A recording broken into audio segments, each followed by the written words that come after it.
Viva.com Fund. Каузата, която ни свързва.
Уважаема госпожо председател на Народното събрание на Република България, уважаеми госпожи и господа народни представители, уважаема госпожо кмет на столицата, Ваше Високо Преосвещенство, Ваши превъзходителства, високо почитаеми гости, госпожи и господа! Добре дошли на церемонията по връчването на годишните награди на Сдружение България Сити за изключителен принос в налагането на общочовешките ценности и популяризирането на хуманните дела, за принос в утвърждаването и развитието на българското общество. За трета поредна година Сдружение България Сити чества и делото на големия български учен и интелектуалец, професор, доктор на филологическите науки Тончо Жечев. Добър вечер и от мен. Позволете ми най-напред да поканим на сцената председателя на Сдружение България Сити, инженер Димитър Куцаров.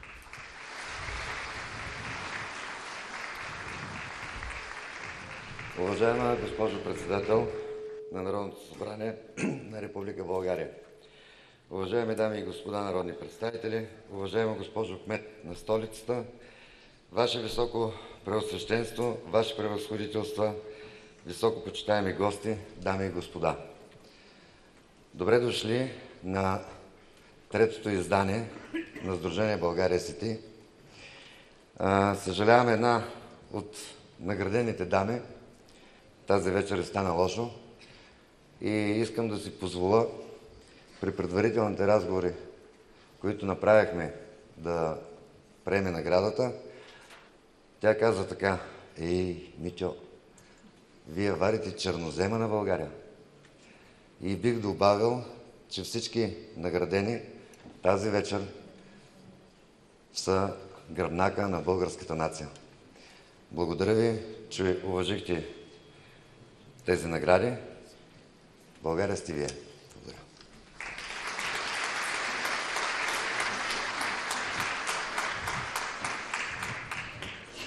Скъпи гости, радостно ни е, че тази вечер ни събра и името на един голям българин, а именно един професор доктор Тончо Жечев. Със словата му ни се иска да напомним, че трябва да работим за духовното възраждане на нашия народ.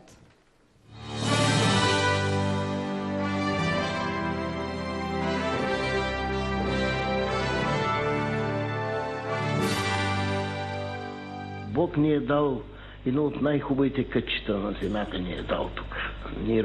Ние сме на него населени. Дарби колкото искаш в нашия народ. Бог не дава ум. Ум и разум не дава. Това се дава само от културата. Ние страдаме от липса на култура на отношенията помежду си, на отношенията между гражданите. А това се създава в продължение на дълги години, спокойна, плодоносна работа. То не става за ден, за два. Трябва да бъде преодолявано нетърпението. Скоро като преглеждах книгата, която издадах преди 5 години, когато исках да се отчета пред моите приятели за моята 70 годишна, какво съм правил, какво не съм правил, къде съм бил. Винаги си спомням, че с бате Тончо, както му викахме най-близките приятели, се ми подхвърляше и вика, трябва да спомниш една фраза, която е на Потвързачов, че където и да съм бил, където и ще бъда, може и без мене. Само, че сега си давам сметка, че без такива хора като Тончо Жечев, не само, че е много трудно човек да свиква, че ги няма, след като си имал шанса, и то немалко години, да бъдеш с него, да го слушаш, да си даваш сметка, че този човек, каквато и тема подхване, той я облагородява.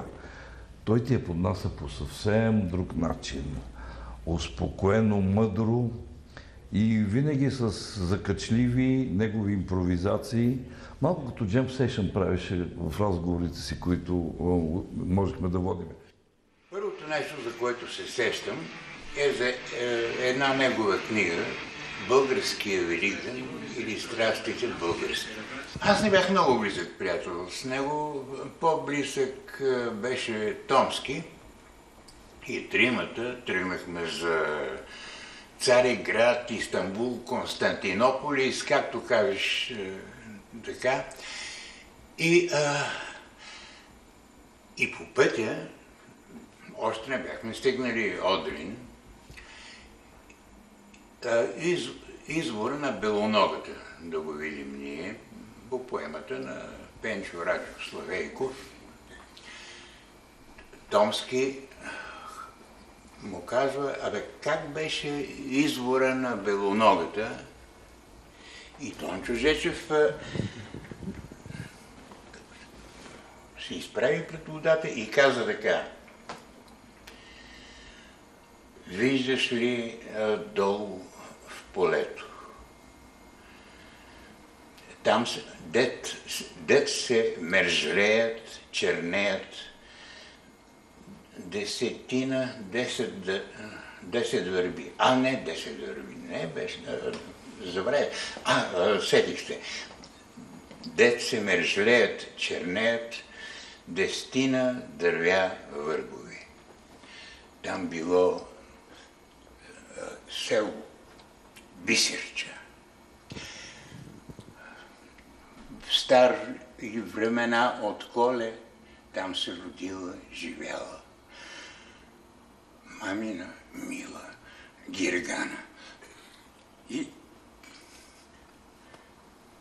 ние изтръпнахме. Винаги съм усещал тази невероятна топлина, която излъчваше Тончо във всичко и към своите не само най-близки хора, но и към своите приятели.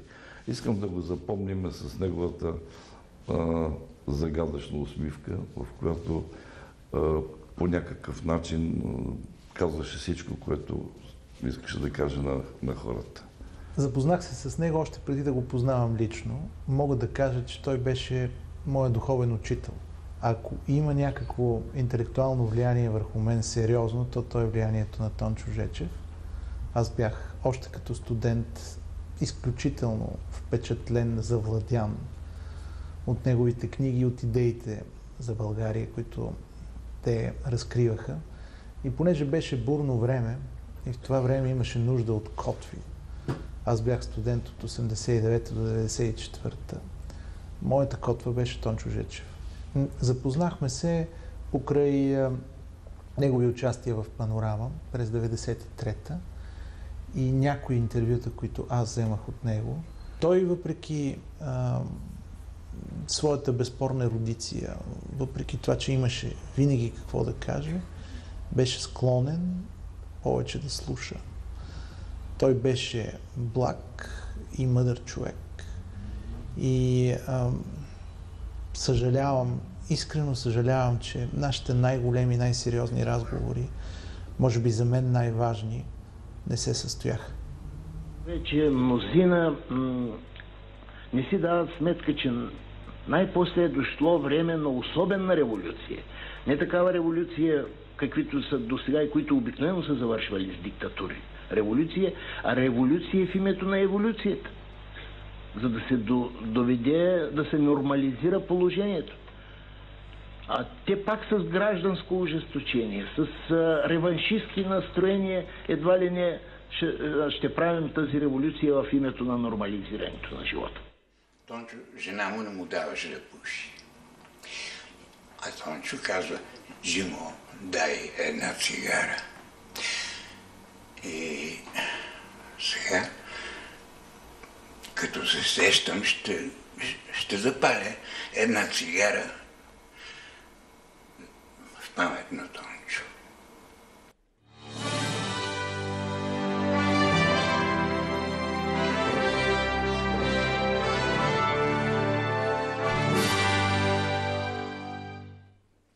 Уважаеми госпожи и господа, в следващите минути предлагаме на вашето внимание едно наистина запомнящо се преживяване.